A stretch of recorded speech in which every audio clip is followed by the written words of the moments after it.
As for the car, well, you might notice it's looks a little different than it did before. That is because I've weathered it. Mostly just dirty is what I was going for. I put a little bit of rust in a couple of spots, but nothing too crazy. So really it just looks dirty and grimy. Now the back's dirtier than the front, the intent being like, you know, car driving down a dusty road. The aerodynamic forces give you the, you know, all the crud at the back.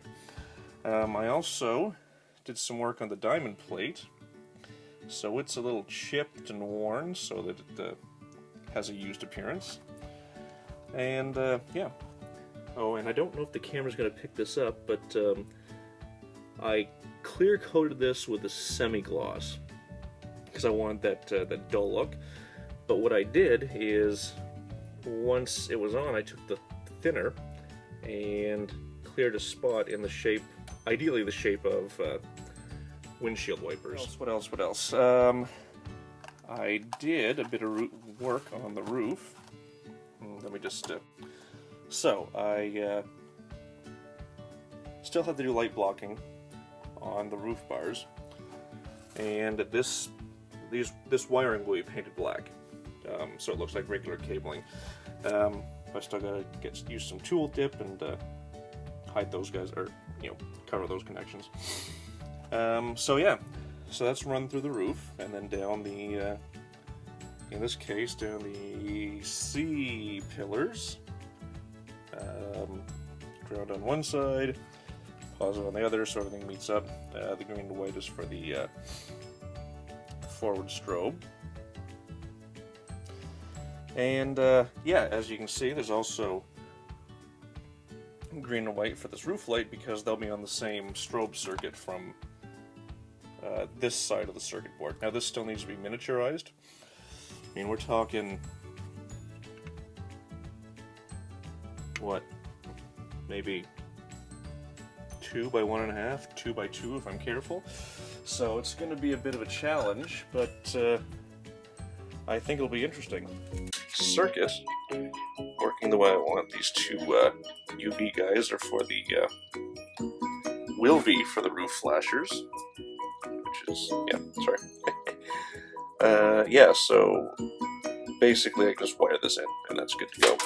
And this is for the that'll be for the roof light and the bumper flasher. The interior circuit for the lighting and this guy's wired for all the lighting on the cabin, which will also be tied into the sideboards and headlights, taillights. Of course, this guy will run the roof, which is what I use. So I've taken all this, and first I did the testing on the Starless breadboard. Then I had to miniaturize it onto this bread. So yeah, we got two circuits here. This one with the green wires for the rooftop flasher, and this one here is for the dual flasher, which is you know, these guys right here, and then this is just for my testing to make sure everything's working. So this was a bit of a challenge. As I said, I kind of made a couple attempts. The first one, I got solder all over the place, but this is the size the board's going to be.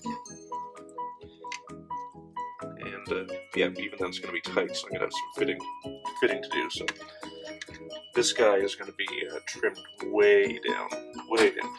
Then there was the second one, but I got distracted and put the resistors in the wrong spot, and the truth is I wasn't really happy with how I did the pin board anyway. And so the original board, I just used solder to do the positive bus and the negative bus, or ground bus, whatever.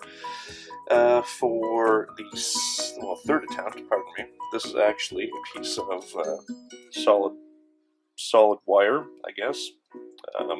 I've been using it for my power leads on here. And then I soldered that to the board, and rather than making long solder connections, I actually bent.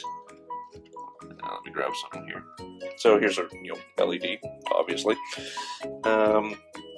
What I did was I placed them and then I bend the leads so they make contact. I apologize, this doesn't really want to focus here, so anyway, the bottom line is this is much cleaner than the previous attempt, and well, everything works, so mission accomplished. So